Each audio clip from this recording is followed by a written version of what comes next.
Kia ora. My name is Claire Knight. Today in the Bite-Sized Learning, I'm going to be showing you the steps we take as we teach a decodable reader. You will notice that the steps that we take when we're teaching a decodable reader are different from how you taught your child to read using a level text that they've brought home in the past. We do a lot of pre-teaching as we lead into the text. Let me show you the steps that we will take. The very first thing is that your child will be reading a decodable reader that is part of a scope and sequence, following a teaching order based on a concept they will be learning for both spelling and reading.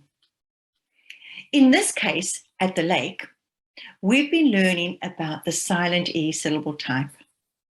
As you introduce the text, you might help your child to make connections with the text.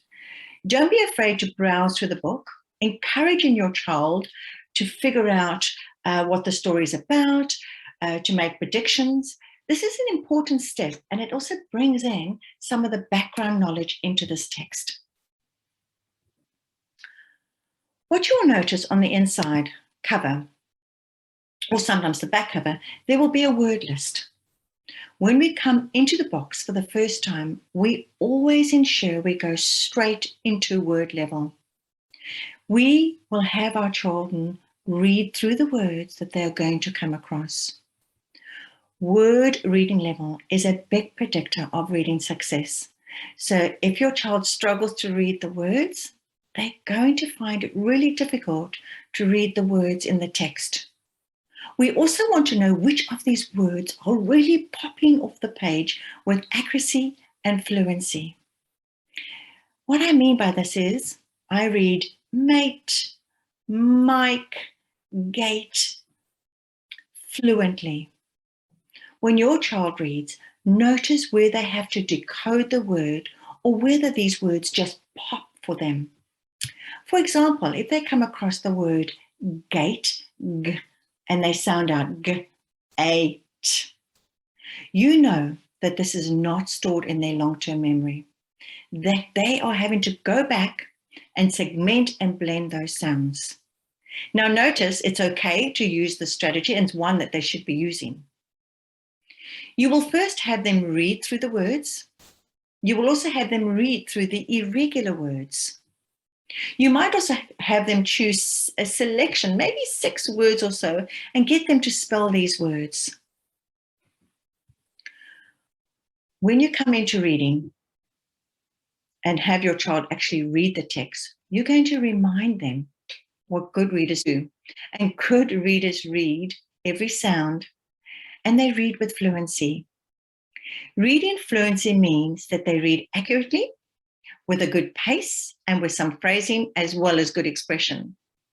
We want them to have good reading that sounds like this. The sun was up and we were getting set to go to the lake. My big sis, Kate, packed the lunch, togs, and sun hats.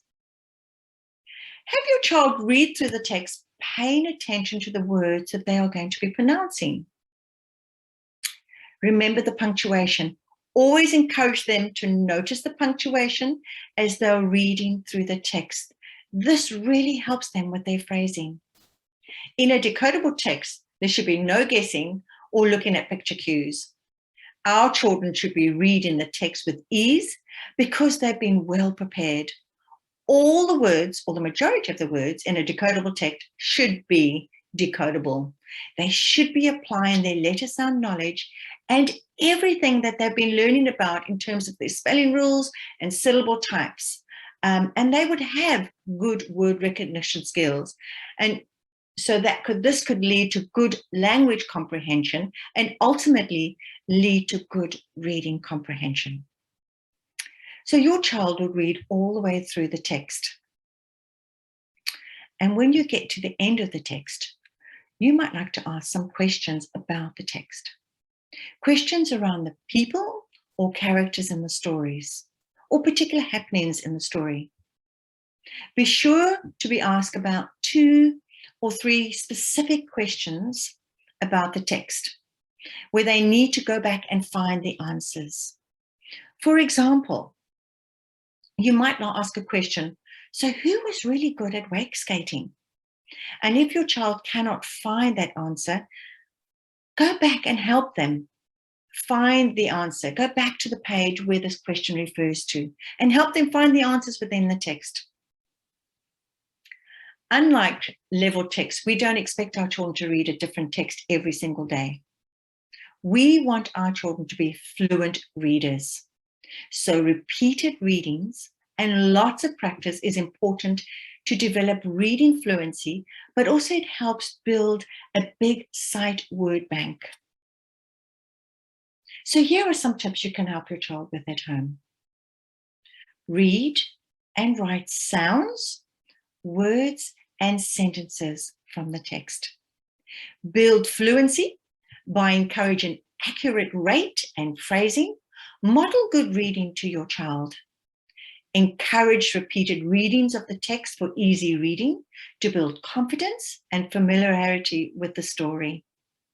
Get your child to write and retell the story, or change the characters and rewrite the story using sentences from the story.